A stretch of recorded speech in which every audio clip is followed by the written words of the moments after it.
Since we first looked at the stars, we believed the universe was ours to dominate.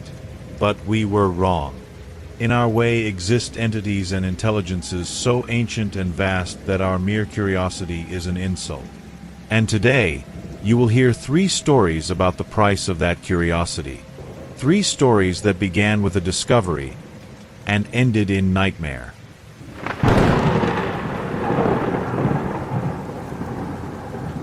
I have always believed that true art demanded a sacrifice, a total surrender of the self to the abyss of creation. What I did not know, what no human being should ever know, is that the abyss is not empty. It listens, and it answers. My name is Samuel Corvin, and I was the architect of our end, an end that spreads across the world not as a roar, but as a melody, a symphony of nightmare that now infects every corner of this once sand planet. It all began in my studio in New York, a concrete cell where I, a once acclaimed composer, struggled against the insurmountable wall of creative block. My melodies, once celebrated, sounded hollow and derivative. Fame is a gilded cage, and past success is the cruelest jailer. Desperate, I sought any method, no matter how obscure or experimental, to rekindle the creative flame dying within me. That is how I found the Nexus Project, a neural biofeedback device developed by a researcher from Cambridge named Evelyn. The apparatus promised to translate the unique patterns of brainwaves directly into sonic sequences, a pure symphony of the mind. For me, it was the final answer, the key to unlocking the ultimate music, unfiltered by consciousness or the limitations of the physical world. I convinced Evelyn to lend me a prototype. The device was a set of cold electrodes and a computer with complex software, its lines of code resembling a modern grimoire. I placed the sensors on my scalp, feeling the ice of the metal against my skin, and closed my eyes. I did not seek harmony. I did not seek melody. I sought the core, the primordial noise of my own existence. I tuned the device to ignore conscious frequencies, diving deeper than any manual recommended, into the subconscious depths, into the realm of theta and delta, where dreams and the most primitive terrors reside. It was then that I heard it. It was not a music that emerged, it was a presence. A background hum that turned into a chord, a sound that belonged to no known instrument, a resonance that seemed to vibrate not in the air, but in the bones and the very matter of reality. It was deeply attractive, hypnotic, but laden with a fundamental dissonance that chilled every fiber of my being. The Nexus translated this brain frequency, this newly discovered signature, into a composition. I called it the Melody of the Void. I recorded it and, blinded by my own arrogance, released it upon the world. The success was instant and overwhelming. The melody became a cultural virus, a global earworm. It was played on every radio station, from Miami to Seattle, in every club, through every headphone. People described its disturbing beauty, its addictive quality. They said it got stuck in the mind, repeating itself infinitely, but no one complained. Everyone wanted more. I, the creator, was the most addicted of all. I listened to it on loop, feeling that presence grow inside me, a sensation of cosmic expansion that I mistook for divine inspiration. The first signs that something was profoundly wrong began with the dreams. I was not alone. Reports began to surface, initially on internet forums, then in newspapers, speaking of a collective dream experience. Those who listened to the music repeatedly began to have the same dream. Not a dream of symbols or metaphors, but a pure sensory experience. It was a sensation of floating in an infinite, dark void, a non-place of pure darkness, but a darkness that was conscious, that had weight, that observed. And at the center of that nothingness, a slow, monstrous pulsation, a slumbering cosmic heart that beat in perfect time with the rhythm of my composition. Then, the physical changes began. First, it was a general lethargy among the most devout listeners. A strange passivity, an abandonment of hobbies and relationships. People merely listened and waited. Then came the physiological alterations. The skin of many became pale, almost translucent, like that of an abyssal creature. Their movements became uncoordinated, then strangely fluid, as if moving against an invisible underwater current. Their eyes, their eyes were the worst.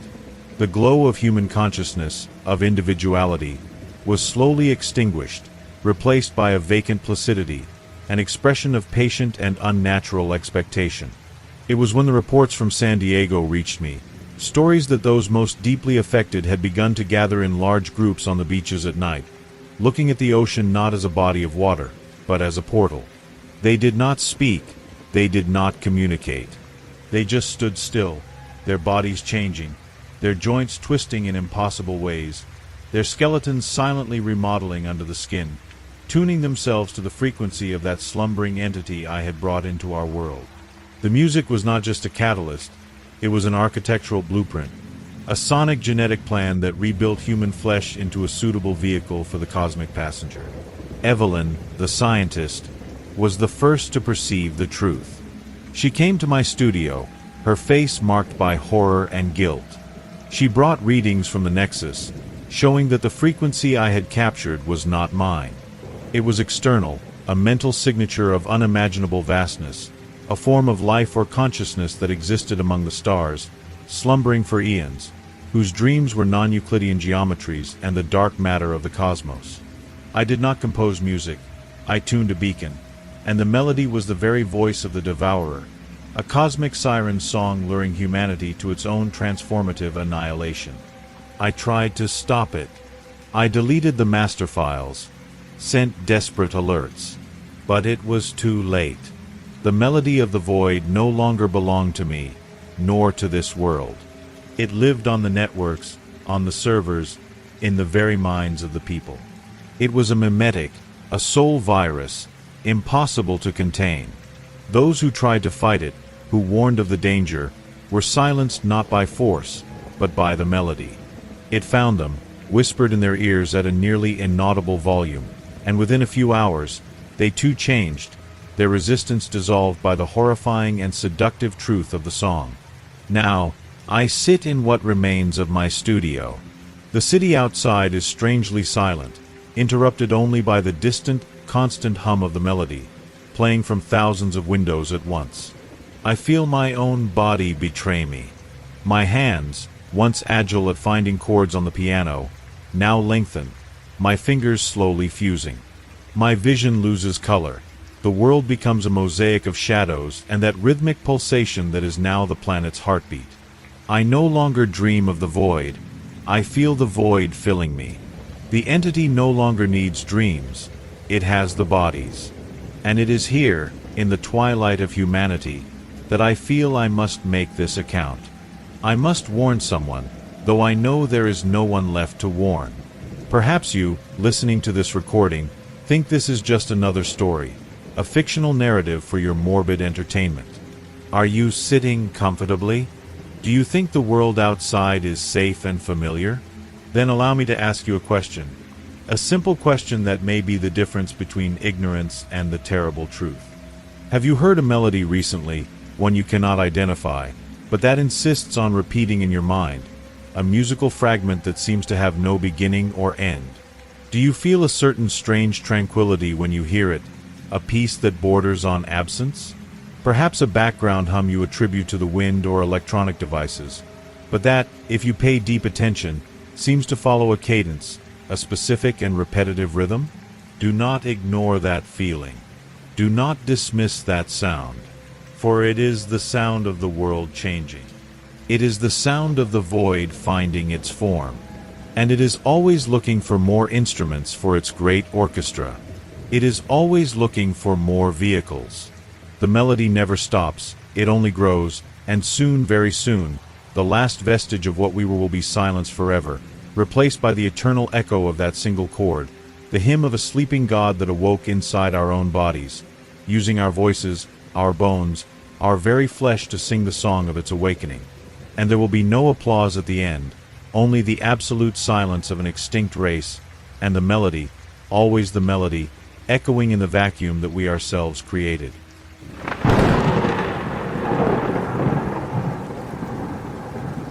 Humanity has always looked to the stars with the arrogance of a gardener who believes they can tame any wilderness, shape any world in their own image.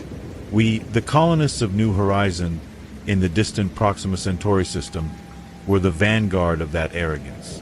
I, Samuel, a former biologist from Boston, now in charge of xenobotany in this American colony, was one of the first to touch the verdant horror this planet offers, a horror that came not to destroy, but to assimilate, to care for us in a way no human mind could conceive. Everything seemed perfect, too perfect. The terraforming process was absurdly fast. The local flora integrated into our ecosystems with suspicious ease. The flowers possessed vibrant colors never seen before, the fruits were nutritious and flavorful, and the trees grew in hypnotic, geometric patterns. We called it the flora of grace, a divine gift that made survival almost trivial. My colleague, Edward, an agronomist from Austin, was its greatest enthusiast. He spent hours cataloging the species, amazed by their efficiency, by the way they seemed to adapt almost instantaneously to our needs. Evelyn, our leader, a strong woman from San Francisco, sent back reports of record productivity to Earth, celebrating our success. I, however, felt a chill down my spine. Nature is not so compliant. My first moment of true unease came with the pets. A cat, the Siamese belonging to Evelyn's daughter, disappeared. 2 weeks later, something emerged from the dense forest on the outskirts of the main dome. It was feline in its basic shape, but its legs were twisted, flexible branches. Its fur was a layer of soft, damp moss, and its eyes were not eyes, but closed flower buds that opened slowly to reveal a deep amber glow. The creature did not meow, but a strange melody, a whisper of leaves in the wind, seemed to emanate from it. It came to the girl, who ran to hug it, screaming the animal's name.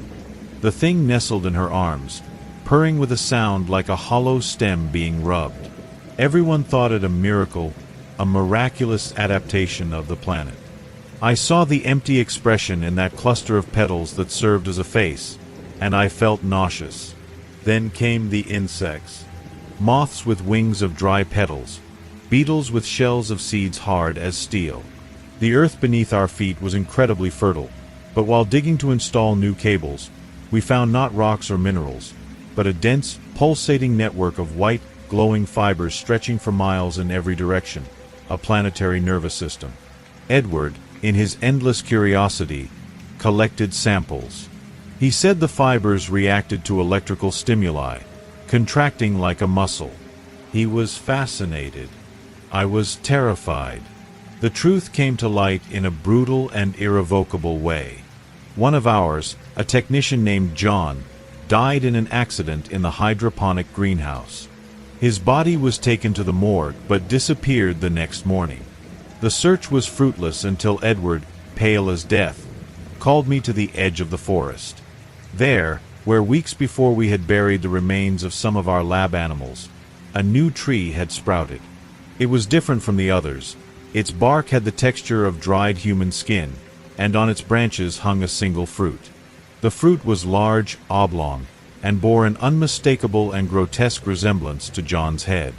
Its eyes were closed, its mouth slightly agape in a silent sigh. Before we could process the horror, the fruit split open with a wet crack. From its interior, a creature leaned out. It was a parody of John, made of branches, leaves, and decomposing flesh, its limbs mismatched, its eyes two pale mushrooms. It looked at us, and emitted a sound that was a distorted echo of our friend's voice, before dragging itself into the forest, being welcomed by the vegetation that parted to receive it. That was when I understood. There is no flora on New Horizon.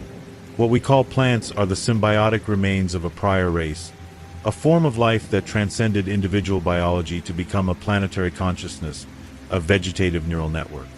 The entire ecosystem is a single organism, a cosmic and indifferent gardener. It does not hunt, it cultivates.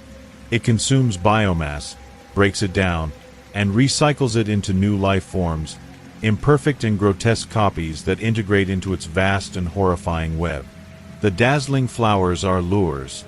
The tasty fruits are bait. Everything is designed to attract, to sustain, and ultimately to assimilate. Panic set in, but it was too late. The trees began to approach the dome, their branches dragging across the ground like bony fingers.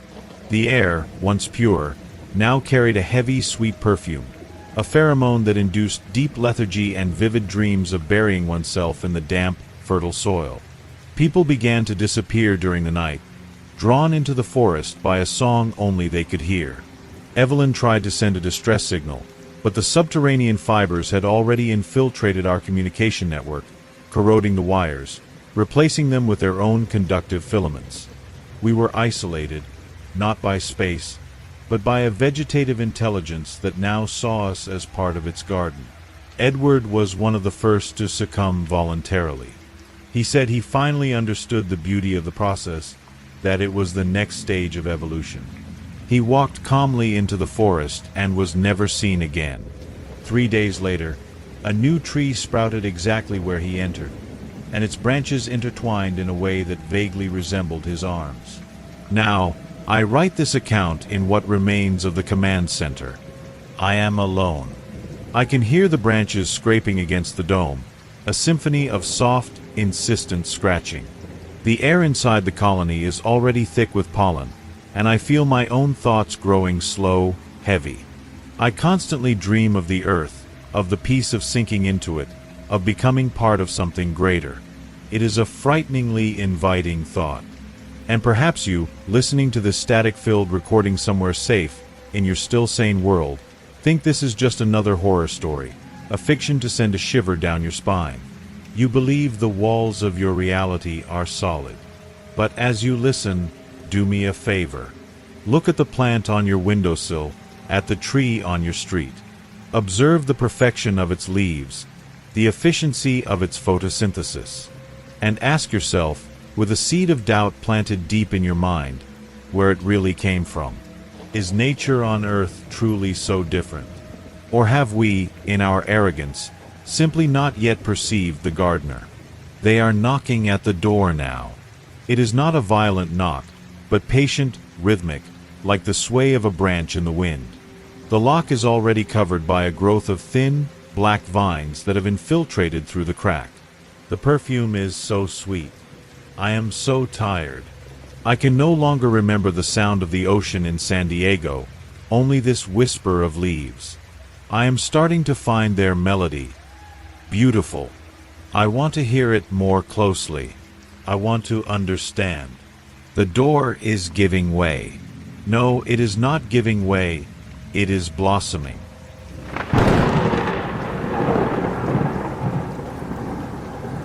We have always looked at the moon with a sense of romantic poetry, a silver beacon in the darkness, a celestial companion. What fools we were! The moon is not our companion, it is our prison, and within it lies a maddened jailer, a god in agony who never asked for this responsibility. My name is Samuel, and I was a mining engineer for the Vortex Corporation, headquartered in Chicago, and I helped commit the greatest crime against nature and sanity. We did not drill into the moon for energy. We drilled into the lid of a cosmic prison, and what we unleashed was not a body, but a soul in eternal torment. It all began with the discovery of the anomaly. Vortex's prospecting probes, searching for helium-3 and other rare minerals, identified an impossible gravitational signature in the lunar core. It was ovoid, perfectly smooth, and utterly hollow. The reports, signed by Dr. Evelyn, our brilliant and ambitious planetary geologist from Washington, D.C., spoke of a cavity almost 300 kilometers in diameter, with walls of an unclassified material emitting a form of pure, dormant energy. The word used was dormant. Vortex saw not a scientific marvel, but an infinite power source, a cosmic battery ready for harvest. Humanity, they said, would never have energy problems again. Human vanity knows no bounds. Project Chimera was initiated. A diamond-tipped drill probe, capable of withstanding unimaginable temperatures and pressures, was sent to the exact point in the Mare Tranquillitatis. I remember being in the control room in Austin, next to Robert, the chief operator, a man from Denver always skeptical but incredibly competent. The tension was palpable. The drill bit pierced the crust, the mantle, approaching the hollow core. The instruments sang victory, showing the reading of pure energy, a treasure beyond comprehension. The drill bit touched the smooth surface of the ovoid sphere. The sensors registered a minuscule vibration, a single, deep, and silent lament that ran through all the audio systems like a ghostly sigh. Then, silence. And then, the drill bit penetrated. There was no explosion. There was no release of energy. There was, for a moment, absolute silence. And then, the readings began to go crazy. It was not physical energy escaping. It was something entirely different. Something organic, alive, emotional. The first emotion that leaked out was fear. Pure, primordial, and cosmic. On Earth, the consequences were instant and terrifying. In Miami, thousands of people were seized by a simultaneous and inescapable panic, a terror that did not come from within, but was poured over them like an invisible rain. They fled from nothing, screaming, hiding in basements and cellars, trying to escape a threat that existed only as a feeling leaked from a lunar prison. Many hearts stopped from pure dread. Vortex, in its delirium, initially thought it was an inexplicable chain reaction. But then, the second emotion emerged. Rage. An ancient, unjust, and infinite fury. That night, in the control room, we saw the images from Los Angeles. Violence erupted without reason, without cause. Ordinary people, neighbors, family members, turned on each other with animal ferocity, a rage that transformed peaceful streets into arenas of carnage. It was not a human anger. It was something ancient, a fury of stars turning against the life it had inadvertently nurtured. And we, the architects of this horror, felt this rage too. Robert broke the main screen with his fists, his face contorted by a hatred that was not his own. The worst came last. Pain. The pure agony of a god tortured for eons, trapped in a prison of its own creation or by something even more terrible, a pain that cannot be described with human words. When this wave hit us, it was physical. In Seattle, people collapsed in the streets, writhing, not from an internal pain, but as if the very air was imbued with agony, burning skin and bone. The very structures of reality seemed to weep, with buildings taking on organic, twisted shapes, as if reflecting the inner torment of the lunar prisoner. The moon in the sky no longer looked silver, but a bruised purple blotch, a black and painful eye staring down at us. Dr. Evelyn, who had once been the project's biggest champion, was the first to understand. She no longer saw energy, she saw emotion. She correlated each leak with our drilling. We were not harvesting power. We were draining the emotional wounds of an entity whose suffering was so vast it could reshape the psyche and reality of an entire planet. The being was not sleeping, it was shackled, and our drill was an instrument of torture, poking a wound that would never heal. Its madness was becoming our own. And now, I find myself here, in what remains of the control room. Robert lies in the corner, his empty eyes fixed on the ceiling, a frozen gasp of horror on his lips. The screens are all static, showing the chaos on Earth, but the audio still works. And what we hear is not static. It is a sob. A deep, wet sob that comes from the center of the moon and is amplified by our satellites. It is the sound of a god crying. You who are listening to this recording, you might find it among digital ruins. You might believe it is just a well-told story. You feel safe now, listening to my voice, believing the world outside is the same as always. But as you listen, do one thing for me. Look out the window. Look at the moon. It is there, as it always has been. But look more deeply. Does it look the same? Or do you feel, deep in the pit of your stomach, a pang of inexplicable anxiety upon seeing it? Feel a sudden chill that doesn't come from the wind? Think its shadow is a little darker tonight? That is not your imagination. It is the overflow. It is its fear finding an echo in you.